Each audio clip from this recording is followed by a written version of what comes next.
CPM party అఖిల భారత ప్రధాన కార్యదర్శి కామ్రేడ్ సీతారాం యేచూరి గారి మరణించిన సందర్భంలో బోధనలో సంతాప సభని నిర్వహించడం జరిగింది.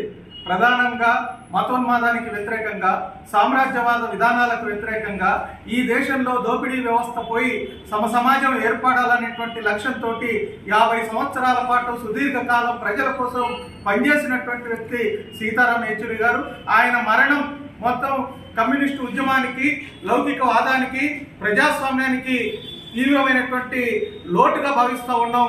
రాబోయే కాలంలో ఆయన చూపినటువంటి మార్గంలో ప్రయాణించడంతో పాటు ఈ తెలంగాణ విముక్తి పోరాటం ఏదైతే తెలంగాణ రైతాంగ సాయుధ పోరాటం జరిగిందో, ఈ సాయుధ పోరాటాన్ని వక్రీకరించే పద్ధతుల్లో నేటి బీజేపీ ప్రభుత్వం దీన్ని ఒక హిందూ ముస్లిం మధ్య జరిగినటువంటి కొట్లాటగా చిత్రీకరించి ఈరోజు ప్రజల్ని తప్పుదోవ పట్టిస్తున్నటువంటి పరిస్థితుల్లో తెలంగాణ రైతాంగ సాయుధ పోరాటం ఏదైతే జరిగిందో ఈ ప్రాంతంలో భూమి కోసం, ముక్తి కోసం, వెట్టి చాకిరి విముక్తి కోసం ప్రజలు కుల మత ప్రాంతాలకు అతీతంగా సుమారు 5 సంవత్సరాల పాటు పోరాటం చేసి 3000 గ్రామాల్లో 10 లక్షల ఎకరాల భూముల్ని పేదలకి పంచినటువంటి చరిత్ర తెలంగాణ రైతాంగ సాయుధ పోరాటం.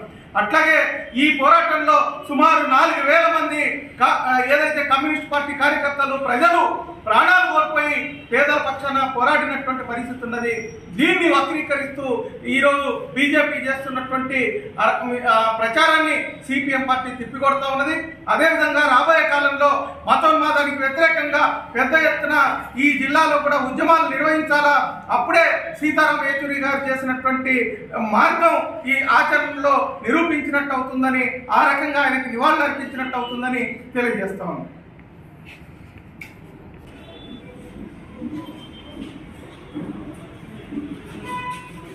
जोहार कॉमरेड सीताराम येचूरी गारी की, अमर है कॉमरेड सीताराम येचूरी, अमर है कॉमरेड सीताराम येचूरी.